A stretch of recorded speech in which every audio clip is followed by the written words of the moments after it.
Hello students, इस video में मैं अभय कुमार क्लास 12 फिजिक्स के लिए बिहार विद्यालय परीक्षा समिति उच्च माध्यमिक का की वार्षिक परीक्षा 2020 के भौतिकी के प्रश्न पत्र का खंड अ पार्ट ए वस्तुनिष्ठ प्रश्नों मल्टीपल चॉइस ऑब्जेक्टिव क्वेश्चंस को उत्तर सहित डिस्कस करने जा रहा हूं। अंग्रेजी माध्यम में 2020 बिहार बोर्ड एनुअल एग्जामिनेशन के मल्टीपल चॉइस ऑब्जेक्टिव क्वेश्चंस को अलग वीडियो में डिस्कस किया जाएगा, क्योंकि हिंदी माध्यम तथा अंग्रेजी माध्यम में वस्तुनिष्ठ प्रश्नों को एक साथ डिस्कस करने में समय अधिक लगेगा। इसके लिए मैं स्वयं दोबारा मेहनत करूंगा, लेकिन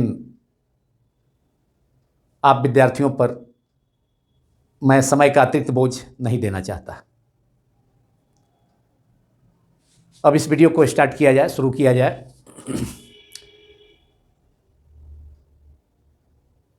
बिहार बोर्ड के annual examination 12th annual examination भौतिकी 2020 की परीक्षा का खंड ए सेक्शन ए में वस्तुनिष्ठ प्रश्न, जिसमें प्रश्नों की कुल संख्या 42 है, लेकिन उत्तर केवल 35 प्रश्नों का देना है और प्रत्येक प्रश्न 1 अंक का है।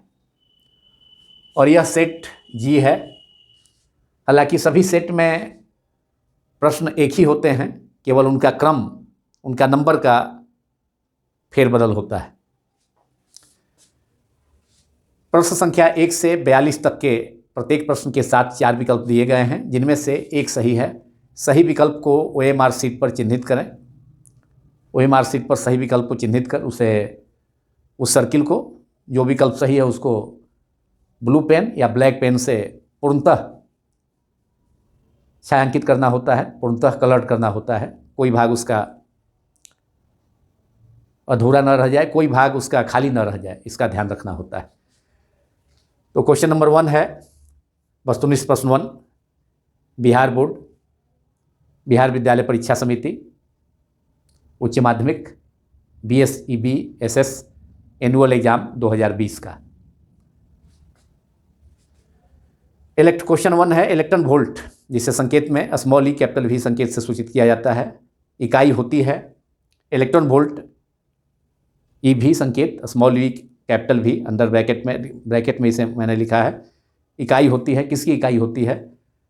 पहली राशि ए है, ए में दिया है आवेश की, बी विकल्प है विभवांतर की, सी धारा की, डी ऊर्जा की। तो सही उत्तर है ऊर्जा की, विकल्प डी सही है। अब विकल्प डी के सर्किल को ब्लू पेन या ब्लैक पेन से पूर्णतः छायांकित करना होगा। क्वेश्चन नंबर 2, संयुक्त सूक्ष्मदर्शी की आवर्धन क्षमता के लिए कौन सा संबंध सही है? 4 विकल्प दिए गए हैं। विकल्प ए है m -L/F0 F0 under bracket 1 + d/Fe, B m -F/L 1 + d/Fe, C m = 1 + d/Fe, D m = 1 - d/Fe, जहाँ डी स्पष्ट आँख के स्पष्ट दृष्टि की न्यूनतम दूरी है, जिसका मान एक स्वस्थ आँख के लिए 25 सेंटीमीटर अर्थात 0.25 मीटर होता है, और एल दूरबीन के नली की लंबाई है। तो इन चारों विकल्प में विकल्प ए सही है। संयुक्त सूक्ष्मदर्शी की आवर्धन क्षमता के लिए संबंध M = -L/F0 1 + d/Fe सही विकल्प है, जहाँ FO संयुक्त सूक्ष्मदर्शी के अभिदृश्यक या वस्तु लेंस ऑब्जेक्टिव की फोकस दूरी है, तथा Fe नेत्रिका या चक्षु लेंस, अंग्रेजी में इसे आईपीस कहा जाता है, उसकी फोकस दूरी है। तो विकल्प ए सही है। M = संयुक्त सूक्ष्मदर्शी की आवर्धन क्षमता M = -L/F0 F0 under bracket 1 + d/Fe। अब क्वेश्चन नंबर 3, हाइड्रोजन स्पेक्ट्रम में कौन सी श्रेणी दृश्य भाग विजिबल रीजन में होती है? विकल्प ए दिया है विकल्प ए लाइमन श्रेणी, विकल्प बी बामर श्रेणी, विकल्प सी पाश्चन श्रेणी, डी ब्रैकेट श्रेणी। तो इसमें हाइड्रोजन स्पेक्ट्रम में बामर श्रेणी दृश्य भाग में पाई जाती है, लाइमन श्रेणी अल्ट्रावायलेट रीजन पराबैंगनी क्षेत्र में, और उसके अलावा पाश्चन श्रेणी, ब्रैकेट श्रेणी तथा फंड श्रेणी सभी औरक क्षेत्र में इंफ्रारेड रीजन में पाई जाती है। लेकिन दृश्य क्षेत्र में, दृश्य क्षेत्र का मतलब है बैगनी रंग से दृश्य प्रकाश का विद्युत चुंबकीय स्पेक्ट्रम में क्षेत्र होता है, रीजन होता है 4000 एंगस्ट्रम से 7800 एंगस्ट्रम, और उसमें बैगनी से लेकर के लाल रंग के 7 रंग के प्रकाश पाए जाते हैं जिनकी तरंग लंबाइयाँ अलग अलग होती है 4000 एंगस्ट्रम से 7800 एंगस्ट्रम। तो यह दृश्य भाग हो गया विद्युत चुंबकीय स्पेक्ट्रम का। तो उसमें बामर श्रेणी, हाइड्रोजन स्पेक्ट्रम की जो बामर श्रेणी है वह विद्युत चुंबकीय स्पेक्ट्रम के दृश्य भाग में विजिबल रीजन में पाई जाती है, जिसके तरंग लंबाई का रेंज 4000 एंगस्ट्रम से 7800 एंगस्ट्रम के बीच होता है। इसमें विकल्प बी सही है। और विकल्प बी को OMR शीट में जिसे एग्जाम में दिया जाता है उसे कलर करना होगा। बी के सर्किल को, वृत्त को पूरी तरह से पूर्णतः कलर करना होता है, छायांकित करना होता है ब्लू पेन या ब्लैक पेन से। अगला क्वेश्चन नंबर 4, 1 वोल्ट बराबर होता है option A 1 joule, 1 joule, B 1 joule पर कूलम JC-1, सी 1 कूलम पर joule and D 1 joule coulomb. तो 1 वोल्ट बराबर होता है 1 जूल बटा 1 कूलम, इसलिए विकल्प बी सही है। 1 वोल्ट बराबर होता है 1 जूल पर कूलम, विकल्प बी सही है। क्वेश्चन नंबर 5, एक गर्म तार एमीटर मापता है। ऑप्शन ए है प्रत्यावर्ती धारा का औसत मान, ऑप्शन बी प्रत्यावर्ती धारा का मूल माध्य वर्ग मान, जिसे root mean square value of AC अंग्रेजी में कहा जाएगा। सी प्रत्यावर्ती धारा का तात्कालिक मान, इंस्टेंटेनियस वैल्यू या ताक्षणिक मान, किसी खास समय पर प्रत्यावर्ती धारा का जो मान होगा उसे प्रत्यावर्ती धारा का ताक्षणिक मान कहा जाएगा। और एवं विकल्प डी है प्रत्यावर्ती धारा का शिखर मान। तो इसमें एक गर्म तार एमीटर, एक हॉट वायर एमीटर मेजर करता है किसको, प्रत्यावर्ती धारा का मूल माध्य वर्ग मान, विकल्प बी सही है।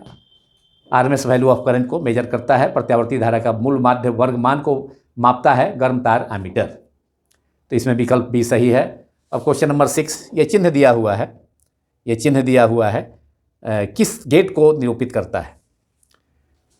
विकल्प ए है और गेट, विकल्प बी नॉर गेट, विकल्प सी नैंड गेट एंड विकल्प डी एंड गेट। तो इसमें एंड गेट सही है, यह विकल्प एंड गेट के लिए सही विकल्प है। तो यह संकेत चिन्ह एंड गेट को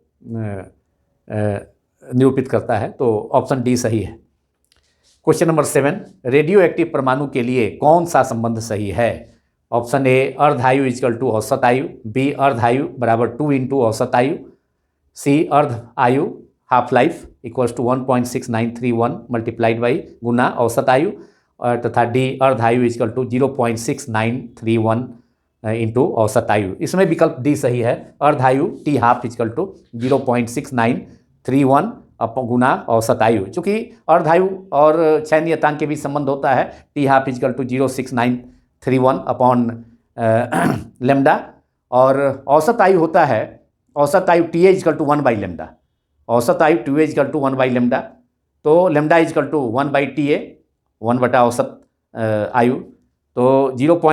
इसलिए अर्ध आयु T half equal to 0.6931 upon lambda. तो लेमडा की जगह क्या लिखेंगे, 1 बाई टी एवरेज, और टी औसत आयु का संकेत TA, तो TA ऊपर चला आएगा, मतलब औसत आयु ऊपर चला आएगा। तो इस प्रकार अर्ध आयु टी हाफ इक्वल टू 0.6931 गुने औसत आयु, जिसका संकेत TA लिखा जा सकता है।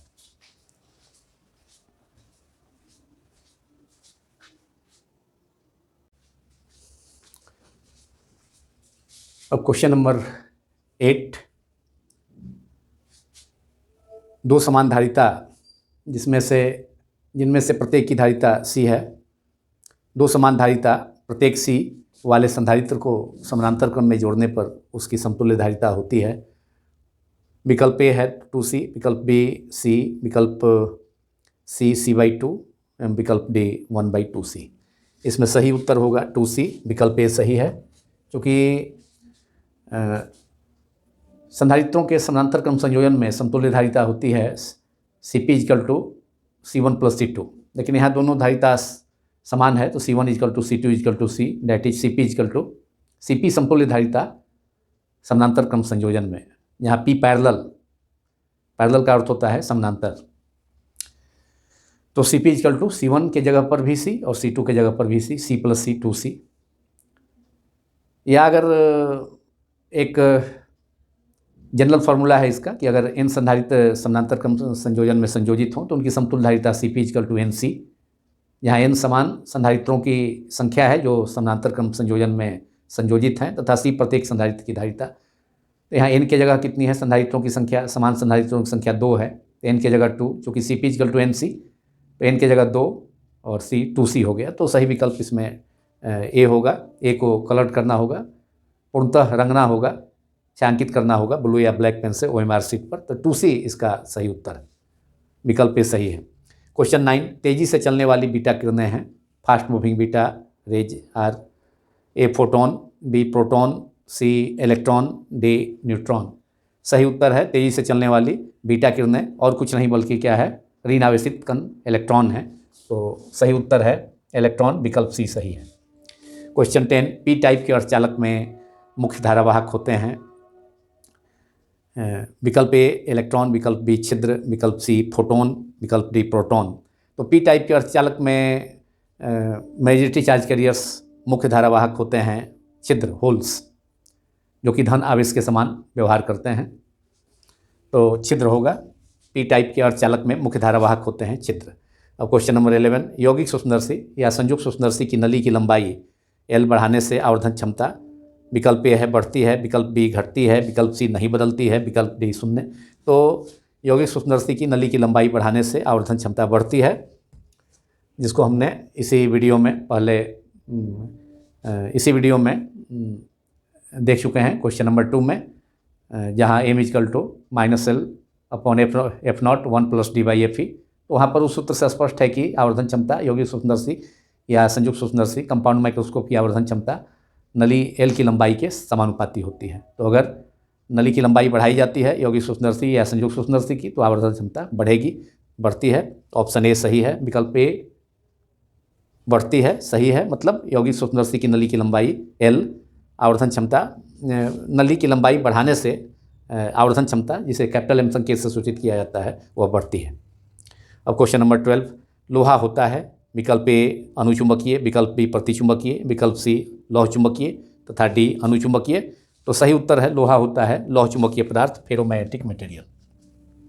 क्वेश्चन 13, 13वां प्रश्न, 20 सेंटीमीटर फोकस दूरी वाले उत्तल लेंस की क्षमता डायोप्टर में होती है। डायोप्टर, जिसे कैपिटल डी संकेत से सूचित किया जाता है। स्पष्ट दृष्टि की न्यूनतम दूरी को भी कैपिटल डी संकेत से सूचित किया जाता है, जिसका मान 25 सेंटीमीटर होता है। तो 20 सेंटीमीटर फोकस दूरी वाले उत्तल लेंस की क्षमता डायोप्टर में होती है। विकल्प ए है 4, विकल्प बी 5 डायोप्टर, सी 3 डायोप्टर और कैपिटल डी विकल्प D 2 dioptre 2D। Option A 4D, option B 5D, option C 3D and option D 2D। तो 20 सेंटीमीटर फोकस दूरी वाले उत्तल लेंस की क्षमता होगी, विकल्प बी सही है 5D, क्योंकि पावर होता है P equal to 1/F। Power होता है, पावर का सूत्र होता है, अगर फोकस दूरी को मीटर में व्यक्त किया जाए तो लेंस की क्षमता का मात्रक डायोप्टर होता है। तो P इजकल टू 1/F, तो F इजकल टू 1/F, तो F equal to P equal to 1/F, तो F दिया हुआ है और F इजकल टू 1/P हो जाएगा, लेकिन यहाँ पर पावर निकालना है तो 1 अपॉन और 20 cm दैट इज 20/100 मीटर। चूँकि लेंस की क्षमता का मात्रक डायोप्टर तब होगा जब SI मात्रक डायोप्टर होता है लेंस की क्षमता का, तो फोकस दूरी मीटर में होना होगा। तो 20/100 मीटर हो गया 20 सेंटीमीटर को, तो 20 से 100 कैंसिल होकर के 5 हो गया, तो ऊपर जा कर के कितना होगा 5 डायोप्टर। तो सही विकल्प इसमें है बी विकल्प सही है। 20 सेंटीमीटर फोकस दूरी वाले उत्तल लेंस कॉन्वेक्स लेंस की क्षमता डायोप्टर में कितनी होती है, बी विकल्प सही है 5D। क्वेश्चन 14, प्रकाश का भी महत्तम होता है। ऑप्शन ए विकल्प ए है हवा में, विकल्प बी है शीशा में, विकल्प सी है पानी में, विकल्प डी है निर्वात में। तो प्रकाश का वेग अधिकतम होता है निर्वात में, जिसका मान 3 × 10⁸ मीटर पर सेकेंड होता है। 3 × 10⁸ मीटर पर सेकेंड, 3 लाख किलोमीटर प्रति सेकेंड उसे कहा जा सकता है। तो प्रकाश का वेग अधिकतम होता है निर्वात में, विकल्प डी सही है निर्वात में। क्वेश्चन नंबर 15, कार्बन प्रतिरोधक का कलर कोड में लाल रंग का मान होता है। विकल्प ए है 0, विकल्प बी 1, विकल्प सी 2, डी 3 ये सभी संख्यात्मक मान है, कलर कोड में कार्बन प्रतिरोधक में उपयोग किए जाते हैं। 0 से 9 तक के 10 अंकों का उपयोग किया जाता है विभिन्न रंगों के प्रतिरोध के मानों के लिए। और प्रतिरोध का मान निर्धारित करने के लिए, एक याद रखने के लिए, उसके क्रम को, सीक्वेंस को याद रखने के लिए एक सेंटेंस याद रखना होता है। BB Roy, Great Britain, very good wife. तो बी स्टार्ट होता है ब्लैक से, उसके बाद फिर ब्राउन कलर है, ब्लैक काला, फिर ब्राउन भूरा, आर उसके बाद रेड आता है। और ब्लैक की शुरुआत होती है, जो पहला लेटर बी है, ब्लैक पहला रंग, तो उसके लिए संख्या 0 का उपयोग किया जाता है। उसके बाद ब्राउन है, तो ब्राउन के लिए संख्यात्मक मान 1 का, अंक 1 का उपयोग किया जाता है। उसके बाद रेड है, तो रेड के लिए अंक 2 का उपयोग किया जाता है।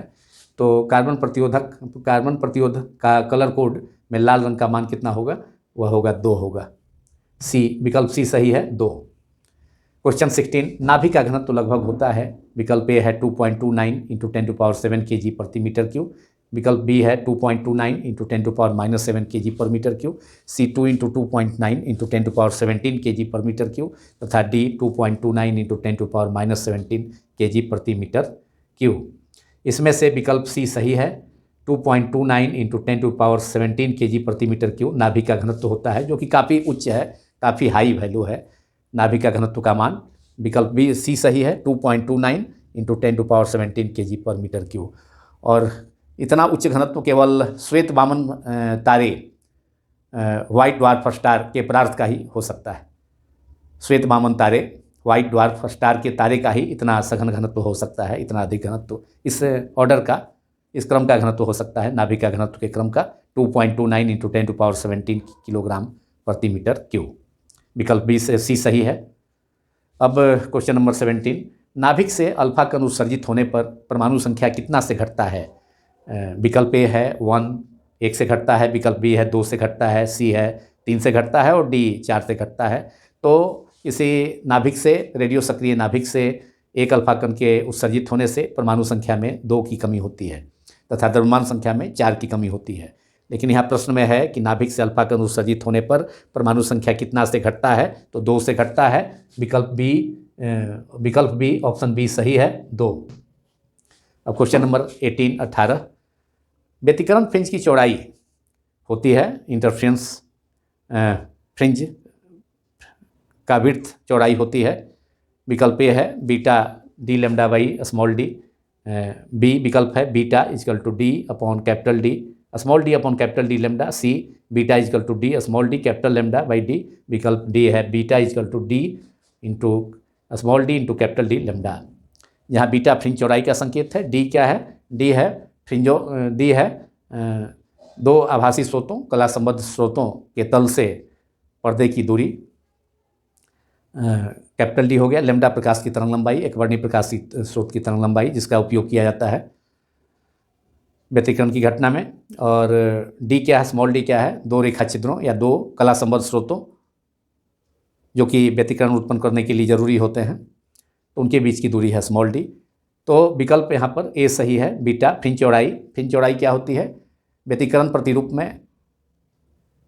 प्रतिरूप जब पर्दे पर प्राप्त किया जाता है तो, या नेत्रिका के फोकस तल पर, तो 2 लगातार चमकीले या 2 लगातार काले धारियों, फ्रिंजों के बीच की दूरी को फ्रिंज चौड़ाई कहा जाता है। तो beta equal to D lambda by small D, capital D lambda by small D, यह विकल्प सही है। जहाँ स्मॉल डी 2 कला संबद्ध स्रोतों के बीच की दूरी, अगर इस दूरी को 2D मान लिया जाए, कभी कभी किसी बुक में या प्रॉब्लम, इस पर आधारित प्रॉब्लम्स को सॉल्व करने में, तो डी के बदले 2D का भी उपयोग किया जा सकता है। तो उस स्थिति में 2 कला संबद्ध स्रोतों के बीच की दूरी 2D अगर होगी तो यह संबंध हो जाएगा beta equal to D capital D lambda by small D. लेकिन यहाँ इस प्रश्न में 2 कला संबद्ध स्रोतों के बीच की दूरी को स्मॉल डी ही माना गया है, इसलिए विकल्प ए सही है। बीटा इजकल टू व्यतिकरण फ्रिंज की चौड़ाई होती है beta equal to capital D lambda by small D. विकल्प ए सही है। अब क्वेश्चन नंबर 19, आवेश का बीमा होता है। आवेश का बीमा या बीमे सूत्र होता है। तो विकल्प ए है AT, कैपिटल A T। विकल्प B AT-1, C A inverse a-1t d a t का पावर 2। तो बीमा मूल राशियों का घात होता है, मूल मात्रकों का घात। तो चूँकि आवेश का सूत्र होता है Q = I/T, धारा गुने समय, इसलिए आवेश का बीमा होगा।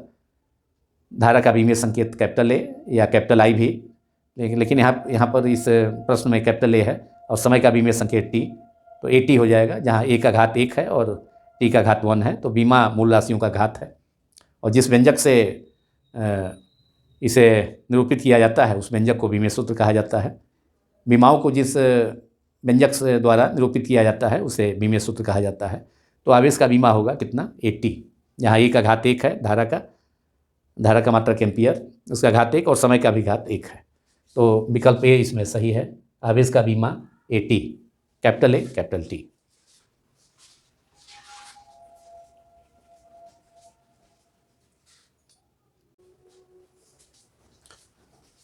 अब क्वेश्चन नंबर 20, प्लांक स्थिरांक जिसका संकेत स्मॉल h होता है की बीमा है। प्लांक स्थिरांक स्मॉल h की बीमा है A ml का पावर 2 t-1, B ml का power 2 t-2, C ml t-1, D ml t-2।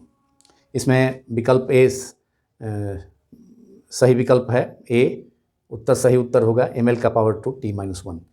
चूँकि प्लांक स्थिरांक H = ऊर्जा बटा आवृत्ति, ऊर्जा का विमीय सूत्र ml का पावर 2 t-2 तथा आवृत्ति का t-1 m0 l0 t-1।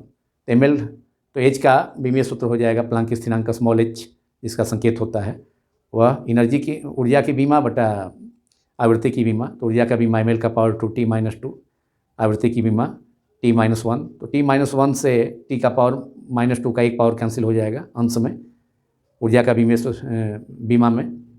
तो रिजल्ट होगा ml का पावर 2 t-1। तो सही विकल्प ml का पावर 2, सही विकल्प A विकल्प A सही है। इसे विकल्प A के पूरे वृत्त को सर्किल करना होगा, छायांकित करना होगा पूरे भाग को, और सही उत्तर है ml का पावर 2 t-1 प्लांक स्थिरांक स्मॉल h का विमीय सूत्र।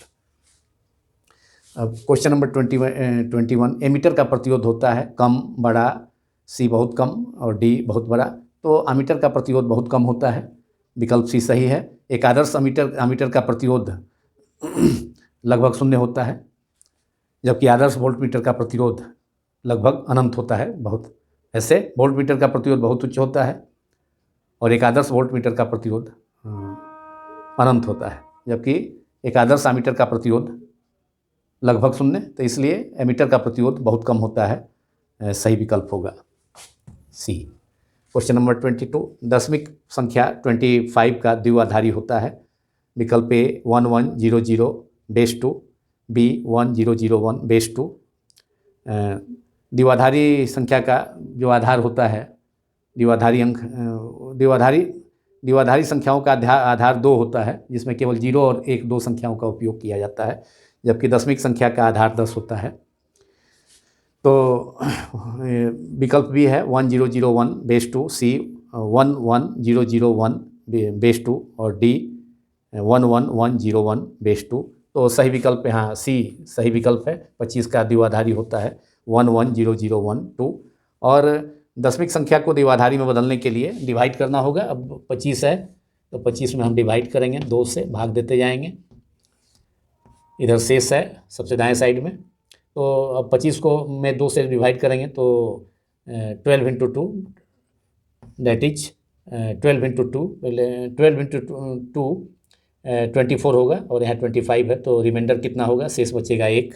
अब फिर 2 से डिवाइड करेंगे 12 में, 6 हो जाएगा। अब 6 × 2 12, शेष 0। फिर 2 से डिवाइड करेंगे 6 में तो 3 टाइम्स, शेष फिर 0 होगा। फिर 2 से डिवाइड करेंगे 3 में तो एक बार, शेष 1 बचा और 1 यहाँ जो नीचे है वह ट्रांसफ़र हो जाएगा शेष में। तो इस प्रकार 25 जो कि दशमिक पद्धति का दशमिक पत्ती का अंक है 25, डेसिमल सिस्टम, तो वह हो जाएगा 1। अब नीचे से ऊपर की ओर एरो, अब रिमाइंडर को नीचे से ऊपर की ओर हम लिखेंगे तो 1 1 0 0 1 और बेस 2। तो 25 बेस 10 इक्वल टू 11001 बेस 2। तो इसी ढंग से किसी का भी हम मालूम कर सकते हैं। 15 का मालूम करना हो, 51 का मालूम करना हो तो 2 से डिवाइड करते चलेंगे और जो रिमाइंडर आएगा तो लास्ट में एकदम अंतिम तक उसे डिवाइड करते चलना है। और उसके बाद नीचे से ऊपर की ओर जो नंबर होगा 1 तथा 0, 2 ही नंबर आएंगे द्विआधारी अंकन पत्ती में, तो उसको नीचे से ऊपर की ओर अरेंज किया जाएगा और वही उसका दसवीं पत्ती का वही द्विआधारी समतुल्य होगा या द्विचर समतुल्य होगा, जिसमें कि केवल एक तथा द्विआधारी अंकन पत्ती में केवल एक तथा शून्य का उपयोग किया जाता है छोटी से बड़ी संख्याओं को निरूपित करने के लिए। तो दशमिक संख्या 25 का द्विआधारी होगा सी 11 विकल्प सी 11001 बेस 2। अब क्वेश्चन नंबर 23, किलोवाट घंटा KWH इसका संकेत होता है। K small W capital H small मात्रक है। A विद्युत शक्ति का, B विद्युत ऊर्जा का, C बल आघूर्ण का, D विद्युत धारा का। तो किलोवाट घंटा मात्रक है विद्युत ऊर्जा का, विकल्प B सही है।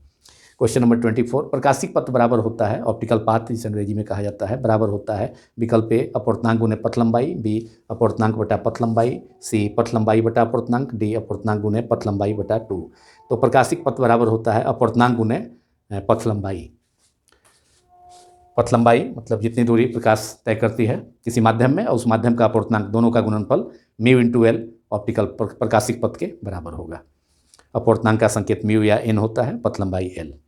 तो विकल्प ए सही है, प्रकाशिक पथ बराबर होता है ऑप्शन ए विकल्प ए अपवर्तनांक गुने पथ लंबाई। क्वेश्चन नंबर 25, गामा किरणों की तरह होता है। ए अल्फा किरणें, बी बीटा किरणें, सी कैथोड किरणें और डी एक्स किरणें। तो एक्स किरणें गामा किरणों के समान होता है। एक्स किरणों की प्रकृति गामा किरणों की के बिल्कुल समान होती है। अंतर केवल यही होता है, अंतर केवल यह इतना है कि गामा किरणों एक्स किरणों की भेदनशीलता पेनिट्रेटिंग पावर गामा किरणों की अपेक्षा कुछ कम होती है। अब क्वेश्चन नंबर 26, निम्नलिखित में से किस राशि का मात्रक वोल्ट प्रति मीटर होता है? विकल्प ए विद्युत फ्लक्स, बी विद्युत विभव विद्युतीय विभव, सी विद्युत धारिता एवं डी विद्युतीय क्षेत्र। तो वोल्ट प्रति मीटर यह विद्युत क्षेत्र होता है। ई बराबर V अपॉन एल और E equal to DV by minus DV upon DR। विद्युत क्षेत्र की तीव्रता ऋणात्मक विभव प्रवणता की बराबर होती है। तो E equal to V upon L या minus DV upon DR vector form में, E vector equal to minus DV upon DR। तो ऋणात्मक विभव प्रवणता विद्युत क्षेत्र की तीव्रता के बराबर होती है। तो विभव का मात्रक होता है वोल्ट और दूरी का मात्रक मीटर। तो वोल्ट प्रति मीटर ये मात्रक है किसका? विद्युतीय क्षेत्र का, विकल्प डी सही है।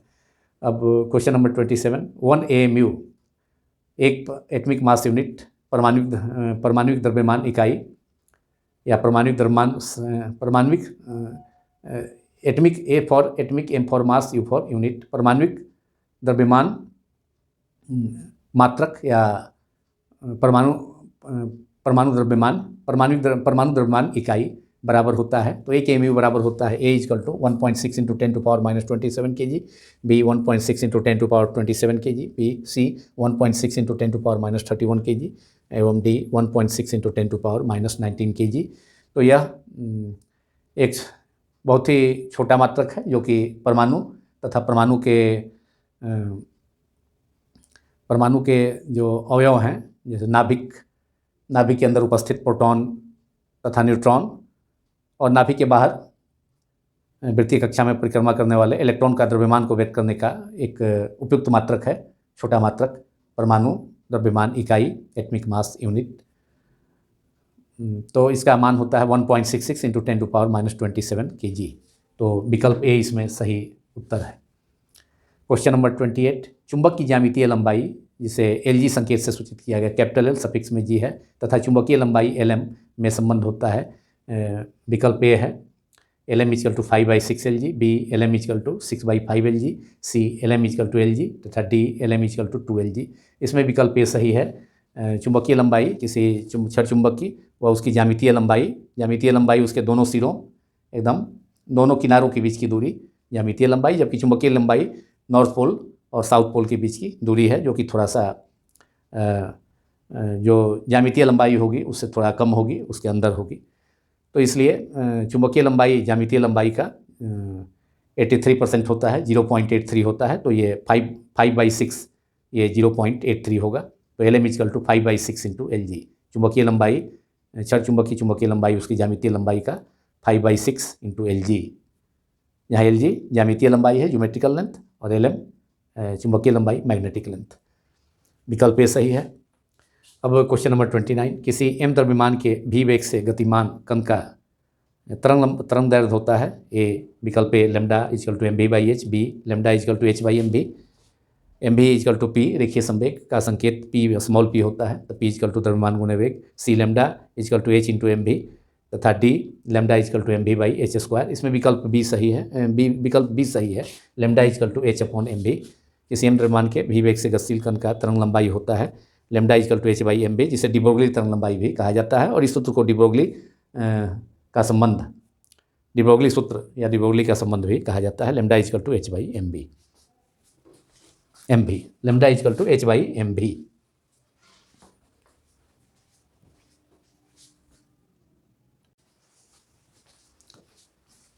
एमीटर का प्रतिरोध क्वेश्चन नंबर 21 में अगर विकल्प में अगर क्वेश्चन में कम भी रहे तो एमीटर का प्रतिरोध कम भी सही उत्तर होगा, लेकिन एमीटर का प्रतिरोध बहुत कम होता है तथा एक आदर्श एमीटर का प्रतिरोध 0 होता है। इतना कम होता है कि उसे 0 माना जा सकता है। तो आदर्श एमीटर का प्रतिरोध बहुत कम, जिसे लगभग 0 माना जाता है। वैसे एमीटर का प्रतिरोध स्मॉल होता है, कम होता है। प्रायः यह बुक्स में यह मिलता है।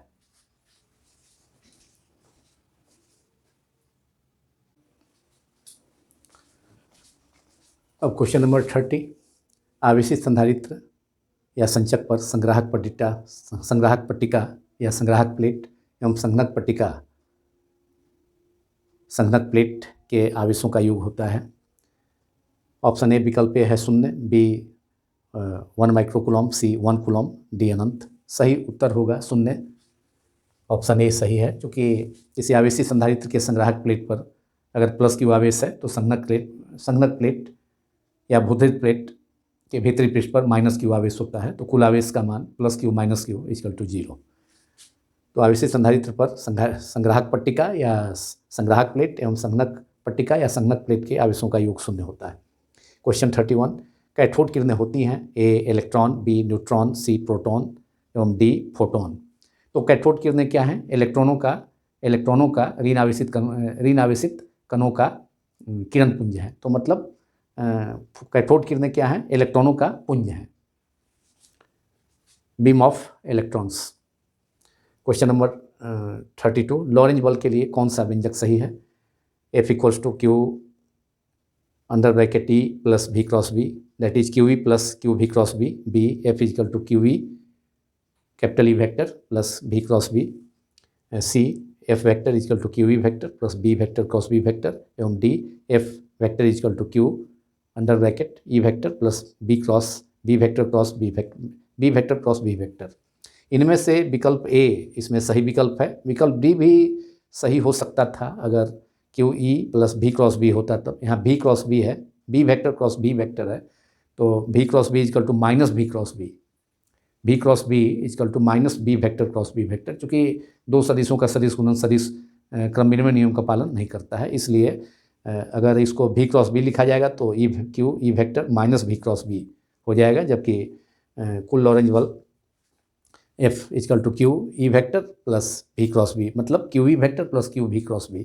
इसलिए विकल्प ए ही सही विकल्प होगा, लॉरेंज बल, जो कि इसे प्रायः पूछा जाता है बोर्ड की परीक्षाओं में। बिहार बोर्ड में तो खैर पूछा गया है 2020 में, लेकिन किसी भी स्टेट्स बोर्ड्स या किसी भी स्टेट बोर्ड या CBSE बोर्ड एग्जामिनेशन में भी इसे पूछा जा सकता है मल्टीपल चॉइस क्वेश्चन के रूप में। अब क्वेश्चन नंबर 33, एप्सिलॉन 0 का मात्रक है। ए न्यूटन पर मीटर, बी फैराड पर मीटर, सी कूलॉम प्रति volt, D F into farad metre. सही उत्तर होगा फैराड पर मीटर। एप्सिलॉन 0 का मात्रक है फैराड पर मीटर। एक अन्य मात्रक SI मात्रक एप्सिलॉन 0 का होता है कूलॉम स्क्वायर पर न्यूटन मीटर स्क्वायर, लेकिन यहाँ पर फैराड पर मीटर एप्सिलॉन 0 का दूसरा मात्रक है, जहाँ एप्सिलॉन 0 निर्वात या शून्य की विद्युतशीलता या पराविद्युतता है। क्वेश्चन नंबर 34, अब निम्नलिखित में से कौन विद्युत चुंबकीय तरंगें नहीं हैं? ए प्रकाश तरंगें, बी एक्स किरणें, सी ध्वनि तरंगें, तथा डी औरत किरणें। इनमें से कौन विद्युत चुंबकीय तरंगें नहीं हैं? तो इनमें से ध्वनि तरंग को छोड़कर बाकी सभी प्रकाश तरंग हो, चाहे एक्स किरणें हो या औरत किरणें हो, सभी विद्युत चुंबकीय तरंगें हैं। ध्वनि तरंगें विद्युत चुंबकीय तरंगें नहीं हैं। तो विकल्प बी सी सही है। यह भी एक बहुत ही महत्वपूर्ण वस्तुनिष्ठ प्रश्न है, जिसे प्रायः सभी स्टेट बोर्ड्स की परीक्षाओं में पूछा जाता है, और इसे सीबीएसई बोर्ड की परीक्षा में भी पूछा जा सकता है। किसी भी बोर्ड की परीक्षा के लिए यह इंपॉर्टेंट है। क्वेश्चन नंबर 35, नमन कोण का मान उत्तरी ध्रुव से विषुवत रेखा की ओर जाने पर ए स्थिर रहता है, बी विकल्प बी बढ़ता है, सी घटता है, डी पहले घटता है फिर बढ़ता है। नमन कोण का मान ध्रुवों पर महत्तम होता है 90 डिग्री तथा विषुवत रेखा पर न्यूनतम 0 डिग्री होता है। इसलिए प्रश्न है, नमन कोण का मान उत्तरी ध्रुव से विषुवत रेखा की ओर जाने पर निश्चित रूप से नमन कोण का मान घटेगा, मतलब घटता है। तो ऑप्शन सी सही है। नमन कोण का मान उत्तरी ध्रुव से विषुवत रेखा की ओर जाने पर घटता है। बोर्ड की परीक्षाओं में, 12th बोर्ड की परीक्षाओं में यह भी पूछा जा सकता है कि नमन कोण का मान ध्रुवों पर या उत्तरी ध्रुव पर कितना होता है? तो सही उत्तर होगा 90 डिग्री। विषुवत रेखा पर कितना होता है? तो 0 डिग्री। लेकिन यहाँ पर नमन कोण का मान उत्तरी ध्रुव से विषुवत रेखा की ओर जाने पर घटता है। विकल्प सी सही है। अब क्वेश्चन नंबर 36, एलआर परिपथ की प्रतिबाधा होती है। यह भी एक बहुत ही महत्वपूर्ण, बहुत ही इंपॉर्टेंट वस्तुनिष्ठ प्रश्न है, जिसे प्राय सभी 12th बोर्ड की परीक्षाओं में, बोर्ड्स की परीक्षाओं में पूछा जाता है। एलआर परिपथ की प्रतिबाधा होती है। प्रतिबाधा impedance of LR circuit is, विकल्प ए है R plus omega L, B R square plus omega square L square, विकल्प C root under R plus omega L, और D root under R square plus L square omega square. इसमें विकल्प D सही है। LR परिपथ की प्रतिबाधा, प्रतिबाधा कुल प्रतिरोध है। एलआर परिपथ का कुल प्रतिरोध, total resistance, root under R square plus L square omega square होता है। विकल्प डी सही है। और यह एक बहुत ही जैसा कि मैंने पहले भी कहा, बहुत ही इंपॉर्टेंट ऑब्जेक्टिव क्वेश्चन है। क्वेश्चन नंबर 37, यदि लैम्डा किसी जगह पर नमन कोण हो तो टैन डेल्टा का व्यंजक, यदि डेल्टा किसी जगह नमन कोण हो, नमन कोण को डेल्टा संकेत से सूचित किया जाता है। यदि डेल्टा किसी जगह नमन कोण हो तो टैन डेल्टा का व्यंजक होता है ए, विकल्प A B V by B H, विकल्प B B H by B V, विकल्प C B V into B H, विकल्प D B V upon B H का होल स्क्वायर। तो इसमें विकल्प ए सही विकल्प होगा। Tan delta equal to B V upon B H, जहाँ बी वी पृथ्वी के परिणामी चुंबकीय क्षेत्र का उदर घटक है तथा बी एच पृथ्वी के चुंबकीय क्षेत्र का, परिणामी चुंबकीय क्षेत्र का क्षैतिज घटक है। तो tan delta equal to B V upon B H. यह भी एक बहुत ही इम्पोर्टेंट वस्तुनिष्ठ प्रश्न है, और इस पर आधारित प्रश्न भी, आंकिक प्रश्न भी पूछा जा सकता है कि किसी जगह पर पृथ्वी की चुंबकीय क्षेत्र का क्षैतिज घटक उदर घटक का √3 गुना है, तो उस स्थान पर नमन कोण का मान क्या होगा? तो इसी सूत्र का उपयोग कर tan delta equal to B V by B H, और बी एच प्रश्न के अनुसार √3 बी वी, तो tan delta equal to B V upon √3 B V. B V से बी वी कैंसिल हो जाएगा अंश तथा हर में, तो टैन डेल्टा 1/√3, दैट इज उस स्थान पर नमन कोण डेल्टा का मान कितना होगा? 1/√3 30 डिग्री होता है, तो उस स्थान पर नमन कोण 30 डिग्री होगा। अब क्वेश्चन नंबर 38, विद्युत चुंबकीय तरंगों की प्रकृति होती है। विकल्प ए अनुप्रस्थ, विकल्प बी अनुदैर्ध्य, सी दोनों, डी यांत्रिक मैकेनिकल। तो इनमें से विकल्प ए सही विकल्प है। विद्युत चुंबकीय तरंगों की प्रकृति होती है अनुप्रस्थ, ट्रांसवर्स। क्वेश्चन नंबर 39, हीरा का अपवर्तनांक लगभग होता है। हीरा का अपवर्तनांक बहुत अधिक होता है, और विकल्प है ए 1, बी 1.5, सी, विकल्प ए है 1 हीरा का अपवर्तनांक के लिए 1, बी 1.5, सी 2.42 और तथा डी 4.14 सही विकल्प होगा। लगभग हीरा का अपवर्तनांक लगभग होता है 2.42, विकल्प सी सही है। क्वेश्चन नंबर 40, निम्नलिखित नाभिकों में सबसे कम अस्थायी है। ए 2He4 हीलियम नाभिक, 6C12, सी 8O6, D 26 Fe iron, Fe2656। इनमें सभी अस्थायी हैं, क्योंकि इन सभी नाभिकों में सम संख्या, मतलब परमाणु संख्या, द्रव्यमान संख्या दोनों सम हैं। तो प्रोटॉन और न्यूट्रॉन की संख्या दोनों इनमें सम संख्या के रूप में है, इवन नंबर के रूप में है, तो सभी अस्थायी हैं। लेकिन सबसे कम अस्थायी 2He4 है, इसलिए कि हीलियम नाभिक की बंधन ऊर्जा प्रति न्यूक्लियन का मान सबसे कम होता है, जिसे बंधन ऊर्जा प्रति न्यूक्लियन तथा द्रव्यमान संख्या के वेरिएशन विचरण के ग्राफ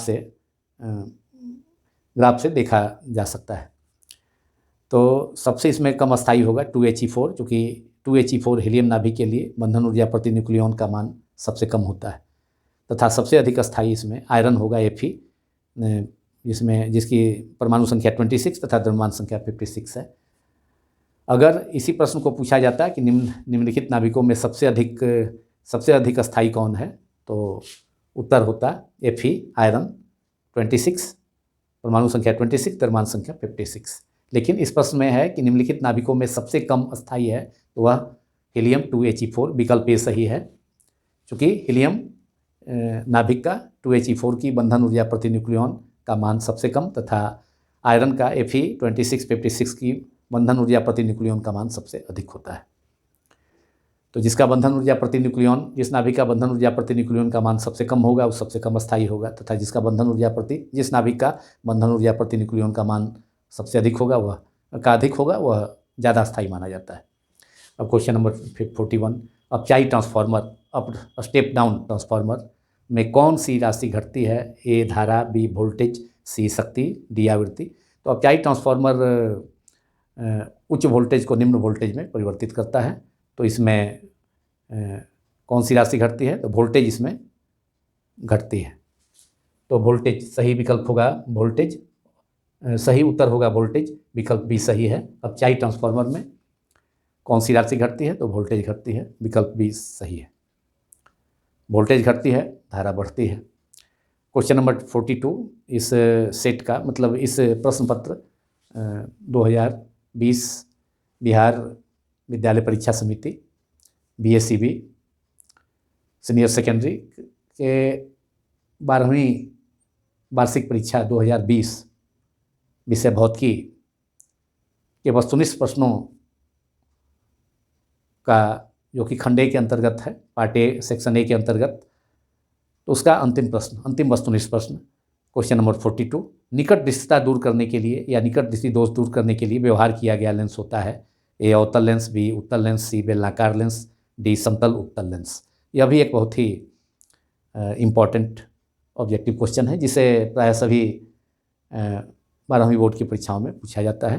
तो निकट दृष्टि दोष दूर करने के लिए अवतल लेंस का उपयोग किया जाता है, जबकि दूर दृष्टि दोष दूर करने के लिए उत्तल लेंस का उपयोग किया जाता है। तो इसमें सही उत्तर होगा अवतल लेंस, ऑप्शन ए सही है। निकट दृष्टिता दूर करने के लिए व्यवहार किया गया लेंस होता है अवतल लेंस, विकल्प ए सही है। कॉन्केव लेंस की सहायता से निकट दृष्टि दोष को दूर किया जाता है। अब इसी प्रश्न के उत्तर के साथ यह वीडियो समाप्त होता है, जिसमें कि कुल 42 प्रश्न वस्तुनिष्ठ प्रश्न पूछे गए थे। 2020 बिहार बोर्ड 12th बोर्ड की भौतिकी विषय के पेपर क्वेश्चन पेपर के खंड ए में कुल वस्तुनिष्ठ प्रश्न पूछे गए थे 42, जिसमें से 35 प्रश्नों का उत्तर देना था। तो मैंने सभी 42 प्रश्नों के उत्तर को डिस्कस किया। अब